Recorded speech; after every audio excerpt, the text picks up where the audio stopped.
As I carry the crown, it is imperative to realize the importance of bringing the aspect of these three essential rules of a Pauline nurse. First, to act like Christ.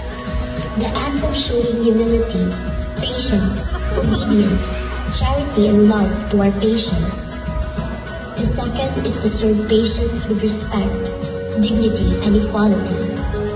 And third, to love their patients, to be Christ-centered, compassionate, and kind, who loves to serve willingly to its people.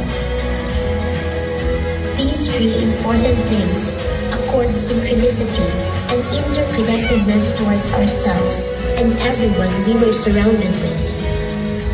These provides harmony and unity, which helps us grow, develop, make meaning, and evolve in consciousness. These were the things that helped me realize as I take my role as Miss Nursing. But these realization and experience won't happen without the help of these beautiful people. I thank God for showering me an amazing circle of support system and experiences that I will cherish forever.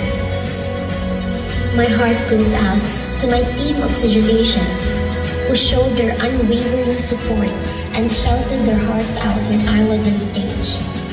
Thank you for giving me strength. Continue shining bright. To my family and loved ones who supported me, thank you for everything. And of course, my deepest and sincerest appreciation goes to my wonderful instructors, Mrs. Shari Mayawayan, Dr. Ayaza Tinagan, and Mrs. Hazel Valle. Thank you, CIs, for gifting me a wealth of knowledge, encouragement, and experiences that I will treasure forever. This has been a great honor and a privilege for me. And to my successor, tonight is the beginning of your reign.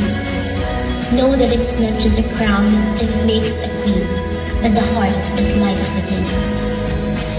You must act and think like how Christ treats people. You must be brave to serve others. And you must love unconditionally. This has been Victoria K. Grappa, your clan lady for 2020-2023, now signing off.